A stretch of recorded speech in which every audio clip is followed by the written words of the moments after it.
Hi, welcome to World Sports Weekly. I'm your host, Natalie Rydstrom. The build-up to the big event on July 10th has been slowly gaining momentum, with both Ashes contestants playing warm-up matches.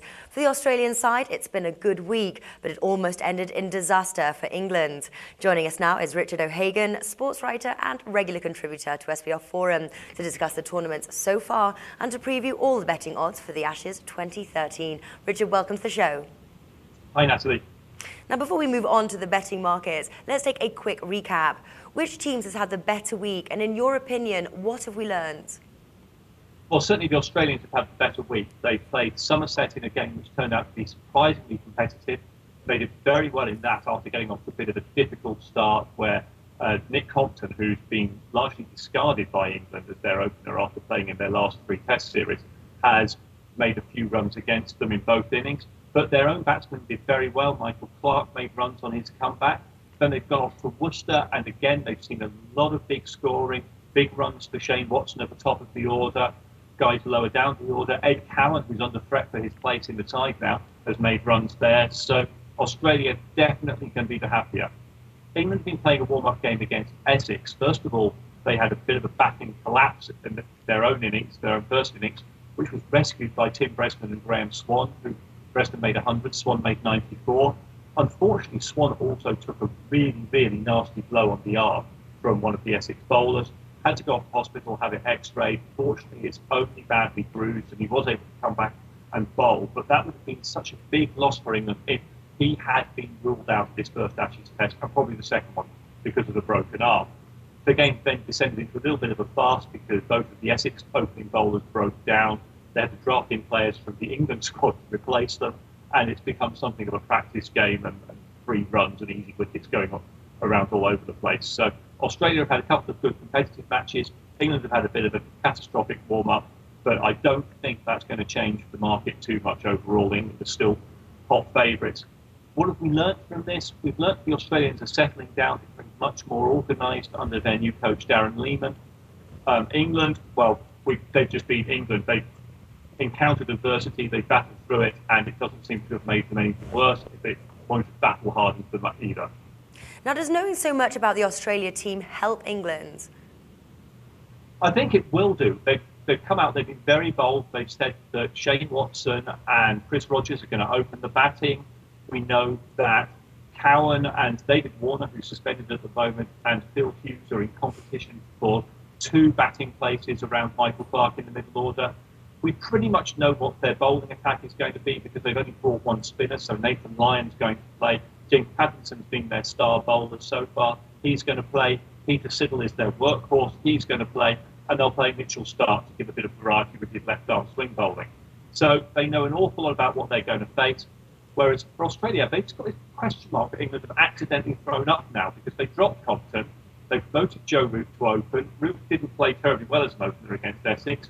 Meanwhile, Compton's been making runs for both Somerset and then for Worcester. He was loaned out to Worcester so that he could play again against the Australians, and he made another 50 against Australia.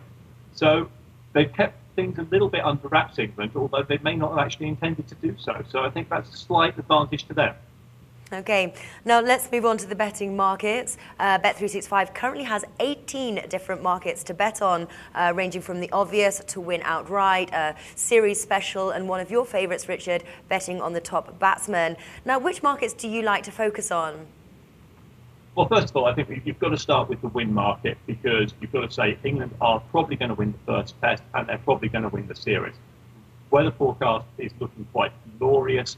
It's going to be a spinning wicket, which will favour England because not only is Graham Swan about 100 times better than Nathan Lyon as a spinner, he's playing on his home pitch in Nottingham as well. So that will be their advantage. Top batsman, I would look for someone in the England team like Jonathan Trott. He's not going to be terribly great odds, but he's going to be the guy that they all play around. He comes in at number 3, he kicks in almost literally. He's famous for gouging up the pitch to mark his guard. And he's going to be the guy that they are going to rely upon to actually anchor the innings whilst everybody else tries to score quick runs to put them into a winning position. So that would be my 2 bets on this game. Okay, now what about the series correct score? Is this a bet for the brave-hearted, do you think? I don't think so. There's 2 things that you can take from this. One is that England are probably going to win this series if the weather stays good. Australia, their big chance is going to be in rain-affected games, rain-shortened games, where England can't build the big totals they like to give themselves a winning position. So that's one thing to look out for. Also, another tip is that in each of the Ashes series, going back to the turn of this century, with one exception, which was the 5-0 whitewash in 2006-7, which you can overlook as a complete anomaly, the aberration on the part of the England selectors when they sent that team out to Australia. Every other series, the losing side has won one test match. So it's probably going to be a 2-1 or a 3-1 series victory to England, and you can make money on both of those, even if you back them simultaneously. Okay, and finally, I'm guessing you're going to back an England win here, priced at 133 with Bet365, is that right?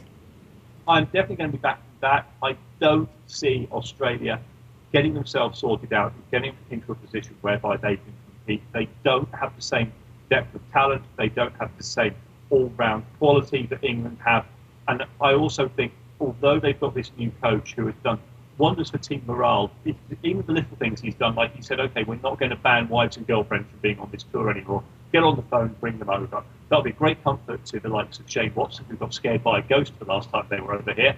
And I don't think that's the sort of thing that wins you matches. England are a tougher team. They're a hardened fighting unit, and they will win this Test series, no question about that. They certainly are, Richard. And Richard, thanks for joining us today. You're welcome.